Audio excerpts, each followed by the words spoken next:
Lexington versus Kingbreaker with no weird thumbnail.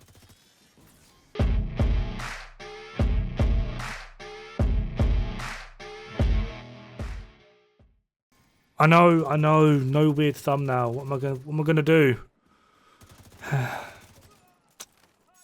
Sadness. Pure sadness. Anyway, this is coming from Reddit, annoyingly. Ha ha ha! Reddit, the ultimate source of information on The Division 2, where you should absolutely never go to get any form of advice of what's so freaking ever. Oh, I hate Reddit. I really do.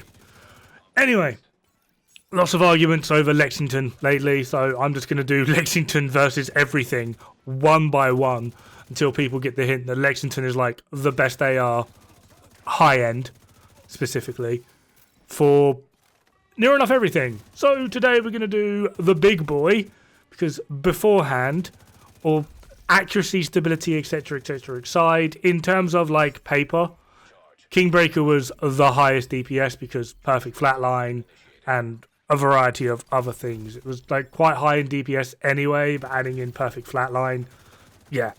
So let's just have a look, shall we? Oh, quick, hide it.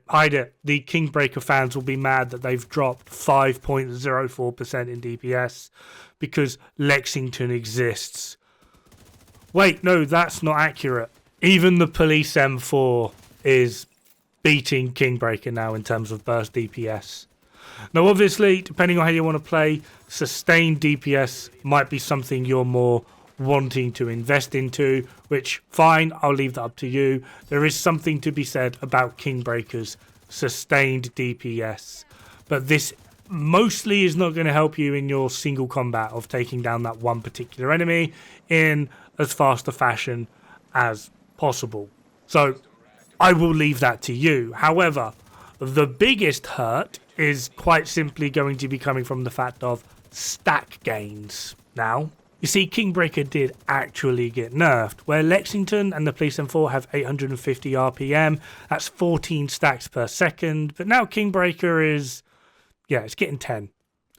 So annoyingly, when we now actually calculate in stack gains on the same build, well, Kingbreaker has dropped massively.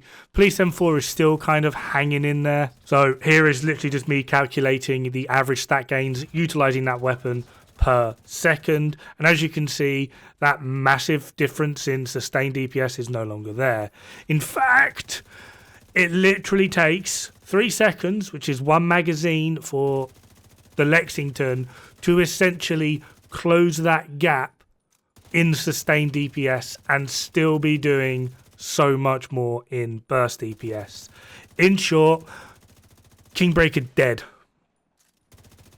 It dead. It D-E-D. Lexington killed it. He came along with his big fat girthy schlong and slapped it. So yeah, sorry to Kingbreaker fans. I don't know why you're a fan of that weapon personally. I mean, just adding in the accuracy and stability of something like Lexington over the Kingbreaker anyway, the fire faster rate, utilizing something like Heartbreaker. Even if we weren't using something like Heartbreaker, Lexington just outright outperforms basically in all scenarios other than sustained DPS at the top end, the Kingbreaker. Like, it's silly.